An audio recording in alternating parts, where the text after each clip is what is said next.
3 October ప్రాంతంలో Medigadda barrage కుంగిపోవడము, Annaram Sundilla బ్యారేజులు పగుళ్ళు రావడము, ఆనాడు ప్రాజెక్టులు ప్రమాదంలో పడ్డాయి అని సాంకేతిక నిపుణులు, నేషనల్ డ్యామ్ సేఫ్టీ అథారిటీతో సహా కేంద్ర ప్రభుత్వ రంగ సంస్థలు గుర్తించి వాటి మీద విచారణ చేసి ఆ విచారణ సందర్భంగా ప్రణాళికల లోపం, నిర్మాణ లోపం, నిర్వహణలో లోపం, డిజైనింగ్, కన్స్ట్రక్షన్, ఆపరేషన్ అండ్ మెయింటెనెన్స్లో లోపాలు ఉన్నాయి. దీని మీద పూర్తి స్థాయిలో విచారణ జరగాలని ఆనాడు రాష్ట్ర ప్రభుత్వానికి చంద్రశేఖరరావు గారు ముఖ్యమంత్రిగా ఉన్నప్పుడే నివేదికలు ఇవ్వడం జరిగింది.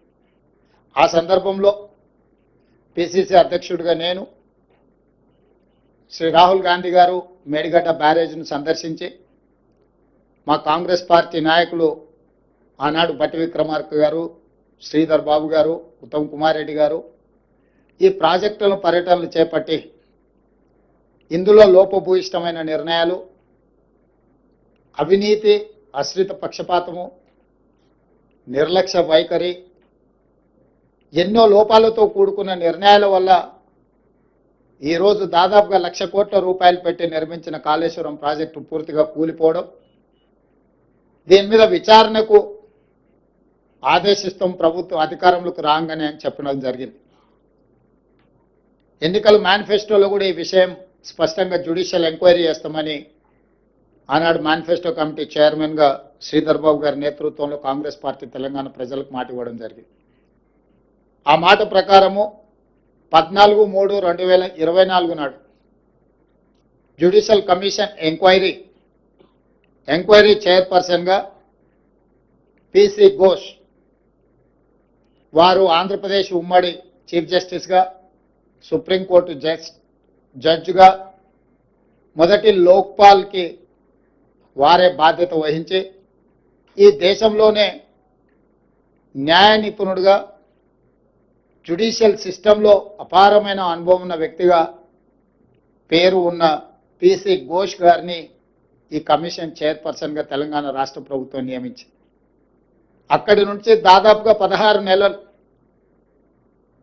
ఘోష్ కమిషన్ నాటి మాజీ ముఖ్యమంత్రిని, సాగునీటి పారుదల శాఖ మంత్రిని, ఆర్థిక మంత్రిని, ఐఏఎస్ అధికారులను, ఇంజనీరింగ్ అధికారులను, నిర్మాణంలో పాల్గొన్న నిర్మాణ సంస్థల్ని, ప్రజా సంఘాలను, పాత్రికేయ మిత్రులను, ప్రజలు ఎవరైనా ఈ ఓపెన్ విచారణకి ఎవరైనా వచ్చి తమ అభిప్రాయాన్ని చెప్పొచ్చని అందరి నుంచి సమాచారాన్ని సేకరించిన సమాచారం ప్రకారం చంద్రశేఖరరావు గారిని, హరీష్ రావు గారిని, ఈటెల రాజేందర్ గారిని నోటీస్ ఇచ్చి పిలవడం ద్వారా వారిని ప్రశ్నించి వారి ప్రశ్నలకు వాళ్ళు వివరణ ఇచ్చుకోవడానికి, వాళ్ళు తీసుకున్న నిర్ణయాలకు గల కారణాలను, వారు అందించిన సమాచారాన్ని అన్నిటిని కూడా వారు విశ్లేషించడం జరిగింది.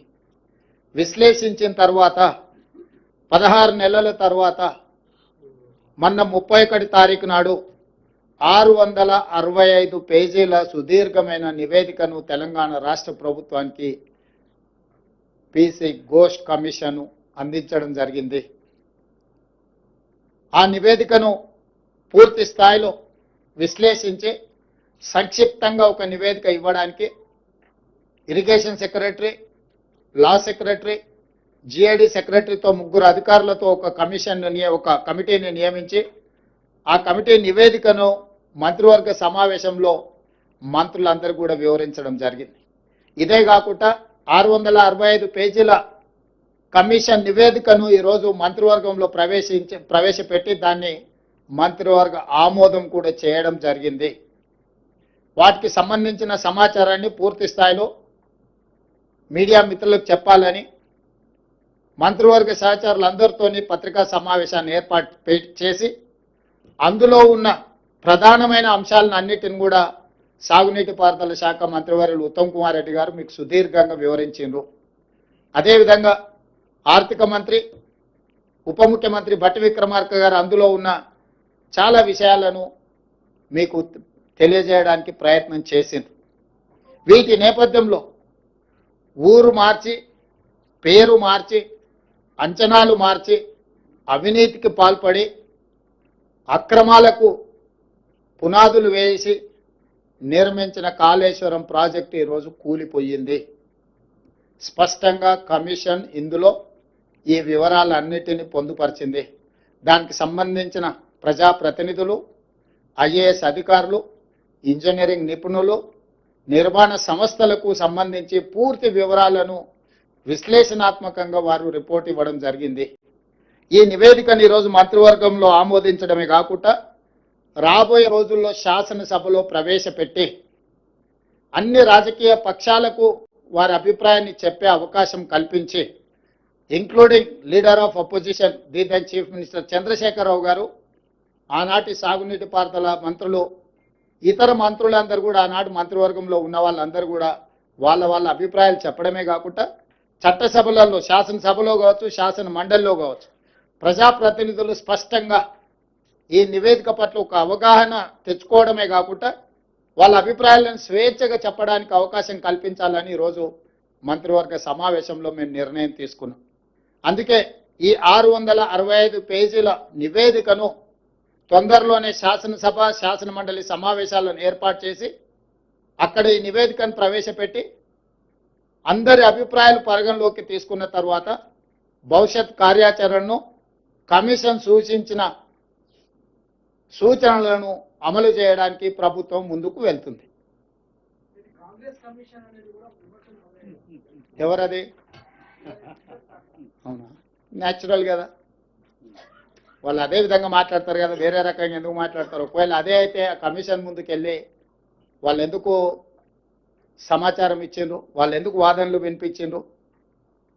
తమకు అనుకూలంగా ఉంటే ఒక రకంగా, తమ తప్పులను ప్రశ్నిస్తే ఇంకొక రకంగా మాట్లాడడం అనేది మొదటి నుంచి వాళ్ళకున్న అలవాటు.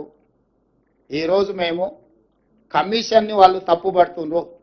ఇంతకుముందు బట్టి విక్రమార్క గారు స్పష్టంగా చెప్పారు, ఇది ఒక రాజకీయ పార్టీ నివేదికను, రాష్ట్ర ప్రభుత్వ నివేదిక కాదు, independent judicial enquiry report headed by Pinaki Chandra Ghosh, imminent personality.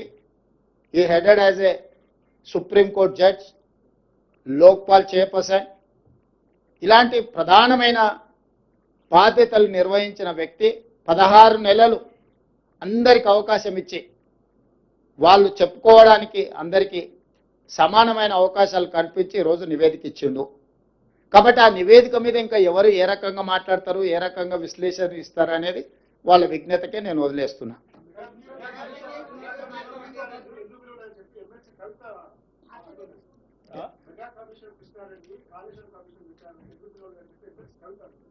మరి వాళ్ళ ఫాదర్ని అడగాలి. ఎందుకనంటే ఎవరికి ఏం మంచి పెట్టిండో వాళ్ళ ఫాదర్కి తెలుసు కదా. లేకపోతే వారే వెళ్ళి ఘోష్ గారికి నివేదిక ఇచ్చేది ఉండే, ఇంకో ఇందులో మా ఫాదర్తో వీళ్ళందరూ కుమ్ముక్కై ఉన్నారు, మా బావ హరీష్ రావు గారు వీళ్ళతో కమిషన్లు పొందిండు, వీళ్ళందరూ తోడు దొంగలు, గూడు పుటాన్ని చేసిందని కవిత గారు ఘోష్ కమిటీకి ఒక కంప్లైంట్ ఇచ్చినుంటే ఖచ్చితంగా పిలిచి ఉండేవాళ్ళు. ఇప్పుడు కమిషన్ నివేదిక ఇచ్చిన తర్వాత ఎవరిని ప్రశ్నిస్తుంది? ఒకవేళ ఘోష్ గారిని ప్రశ్నించాలంటే వారు కలకత్తాలో ఉంటారు, కవిత గారు కలకత్తాకి వెళ్ళి ప్రశ్నలు వేయొచ్చు.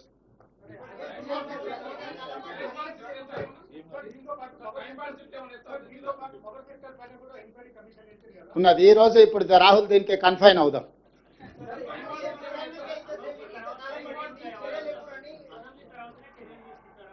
అసెంబ్లీలో చర్చలు చేసిన తర్వాత చర్చల సారాంశం ప్రకారం భవిష్యత్ కార్యాచరణ ఉంటుంది.